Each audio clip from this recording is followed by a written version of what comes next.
Hi there, and welcome to the following of the Openzeppelin ERC20.sol, and we're going to complete the functions of this smart contract. So first of all, I'm going to get started with the function related to the name, and here all we're going to do is to use the very same name that we used inside of the ERC20.sol. So public view override, and by the way, override is just as I explained earlier, this is for overwriting overriding the function that we had inside of our IERC20.sol. So we are inheriting from a function or variable inside of the smart contract that we have inherited from, and then because we do not want this function to be mixed up with that function in that library and have this function as the main one for the name, then we will use override to cover that. So override returns a string memory for the name, and then we'll return the name. So string memory is what we're going to return. Open the brackets, and we'll have return name,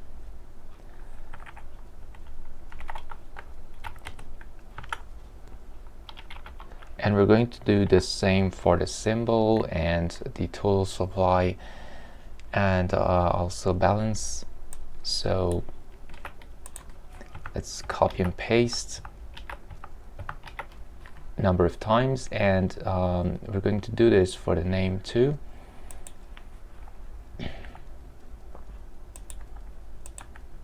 There we go. So here we can write symbol instead of name. Symbol, and here too symbol. So the type is a string memory, and override returns public. Everything's the same. For symbol, for the decimals, we will have decimal and uint8 as the type.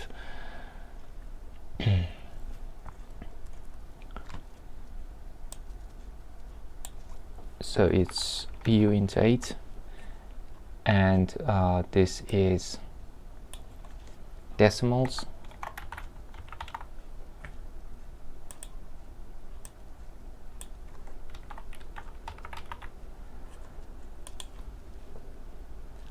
So the next function is the balance of, and also total supply. So for total supply, we'll have uint256. Total supply,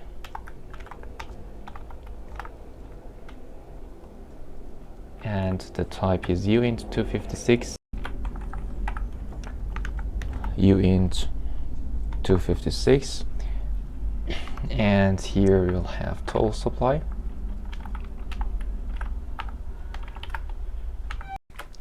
So we'll copy the same function for balance of one more time. Here we'll get the balance of, and instead of it we'll have address account, and public view override returns and uint256.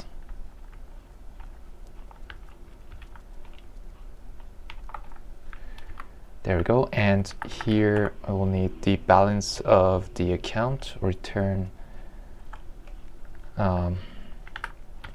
balances account actually. So, and the array balances will have the account, address of the account. So that's it for this function. And then the next function is the transfer function.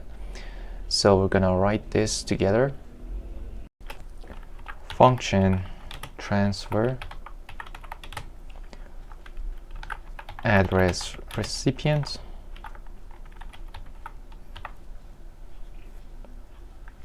and uint256 amount are the properties, and then it's again public override view, and then the output of it is of the type bool, is a boolean, true or false. So let's open the bracket, and actually here after view we will have, instead of view we will have returns, so it returns something instead of viewing it. So returns, and I don't think we have view. Actually in some functions, as you can see, we have view in returns, but this one doesn't have view, it only returns something. And here we'll use the transfer function inside of the library, so we will inherit from that library and the transfer. So we'll get the message.sender as the first property, recipient, and the amount. So if you can remember, in the erc20.sol contract we wrote the entire transfer function, but here we don't need to do so because we're using the Openzeppelin IERC20 library. So we use the transfer function here, and if we want to make any customizations, then we can do that, but otherwise we can just return true. So all the requirements are going to be checked within the transfer function in IERC20.sol. So the next function is allowance. Again, we will use the allowances function or allowance function instead of the IERC20. So function allowance, so address owner or the holder of the token and address of the spender. So have public view override returns,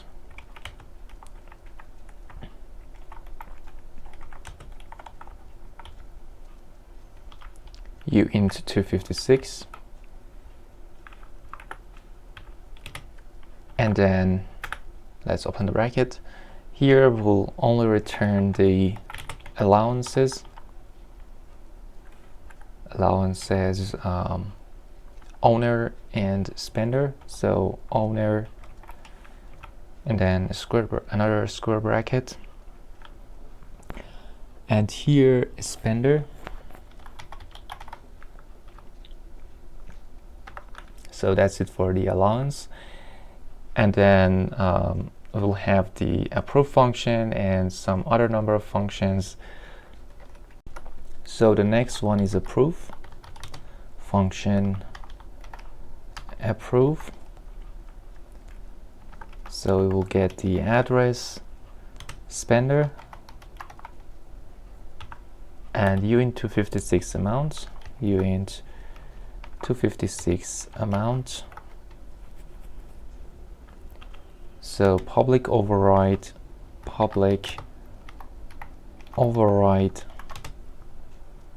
view returns. So public override actually returns without view, returns, and it will return a boolean. So there it is. So we'll use the approve function again, like the transfer function from the library that we have inherited from. So msg.sender is its first property, who is also the owner, spender, and the amount. So you're familiar with the approve function if you have watched the erc20.sol tutorial. There we had the msg.sender as the owner or holder of the token. We had the spender, and we had the amount that we want to approve for the spender. So we are the owner or the holder to approve someone for spending a specific amount of money. So now the next function here is the transfer from, which we'll cover in the next part. We'll also have increase allowance, decrease allowance, mint and burn, and also transfer, approve. So all of these functions that we will inherit from, we'll define it somewhere else and use it, so that it's a kind of clean coding. So actually we're not using the IERC20.sol here. These functions, we will define them later, but here we're using them in order to make any customizations that we want to do. And in those functions, we will use some of the properties from the Openzeppelin IERC20.sol. So that's it for this part of the tutorial. Until the next one, goodbye.